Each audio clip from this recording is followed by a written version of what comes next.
Et aujourd'hui, je vais vous faire une recette qui me touche beaucoup puisque c'est une recette de chez moi. Les galettes molles de Namur, pour ceux qui connaissent. C'est une petite recette toute simple, facile et qu'on retrouve en fait bizarrement dans mon nouveau chez moi, c'est-à-dire le Brabant flamand. À Leuven, il y a beaucoup de gens qui font ces petites galettes-là, qui vendent ça dans les marchés. C'est très bon.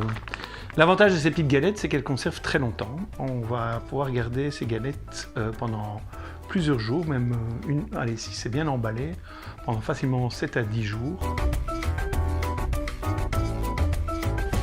Donc là, on va faire fondre le beurre. J'ai mis 215 grammes.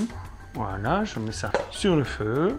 Je vais pendant ce temps-là peser mon sucre. Donc là, on a 215 grammes de sucre, dans lesquels, je ne sais pas si vous voyez, mais il y a des petits morceaux de vanille dedans. Je trouve que c'est toujours quelque chose d'honnêtement meilleur. Un petit truc, hein, à partir du moment où vous faites cette recette et vous la faites régulièrement, j'ai vraiment envie de vous conseiller de la gérer de manière la plus automatisée possible. C'est-à-dire que quand vous allez la faire, vous devez commencer à ne pas devoir réfléchir à quel est le volume, etc. L'utilisation des tasses de mesure américaines, en fait, vous montre qu'en fait, à chaque fois qu'une tasse est remplie de la même manière, on a toujours le même poids. En fait, c'est un volume, mais c'est un poids aussi.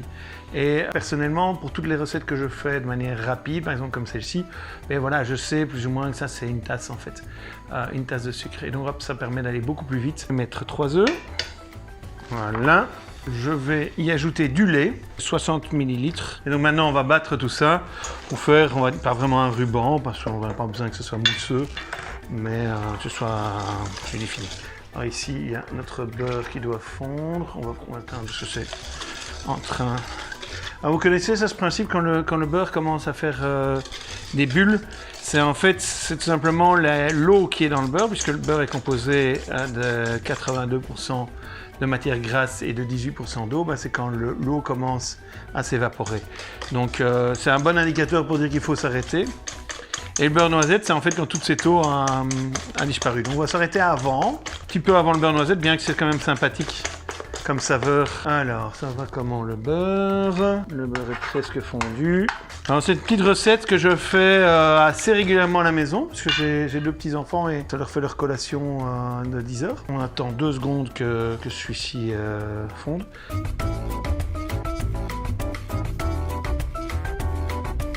Voilà. Donc, on a introduit le beurre, c'est bon.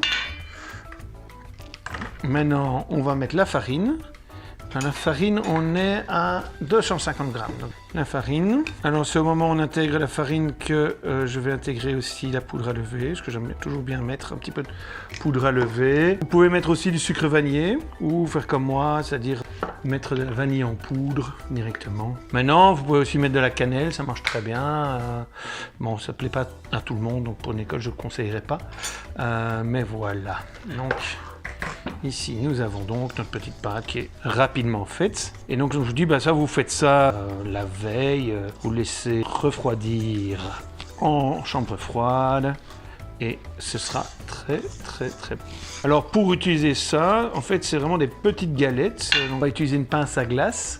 Et donc, pour utiliser ça, on va utiliser un fer à galettes, on va dire classique. Et ça se trouve dans le commerce pour des friperies ou des marques comme ça, pour des sommes très raisonnables. Vous pouvez en acheter 2 ou 3 et donc pouvoir produire assez rapidement des grosses quantités. Et comme je vous dis, l'avantage, c'est que ça garde longtemps. Voilà, donc là, on va laisser reposer la pâte le temps qu'il faut pour qu'elle raffermisse.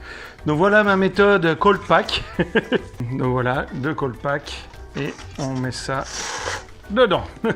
Voilà, c'est un peu étrange comme technique, mais ça permet de refroidir la pâte plus rapidement quand on n'est pas équipé avec une cellule de refroidissement rapide. Et si la pâte est un petit peu déjà épaissie, on pourrait encore attendre un peu plus longtemps. Comme je vous l'ai dit, vous mettez ça dans un seau couvert, vous laissez ça la nuit, c'est très bien, ça sera encore meilleur. Donc, là j'ai pris le gaufrier, c'est le gaufrier de mes parents, qui date de leur année de mariage. Une fourchette à galettes. Donc on a une pince à glace de numéro 40. Ici on va essayer avec le numéro 50 aussi, c'est beaucoup plus petit, c'est 20% plus petit, donc ça permet en fait de pouvoir mieux doser sur le gaufrier. Il est bien chaud. Si la pâte est plus épaisse, ça ira beaucoup mieux Et voilà, et on ferme. Et on va cuire ça pendant maximum, je dirais, 1 minute. Ça va très vite. Toujours attention que la première, ça chauffe assez bien. Voilà.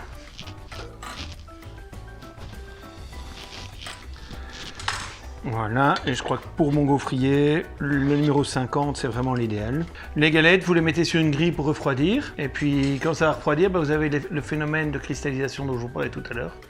Voilà. Et à partir du moment où c'est refroidi, une galette comme ça se tient dans une boîte fermée pendant facilement 7 à 8 jours.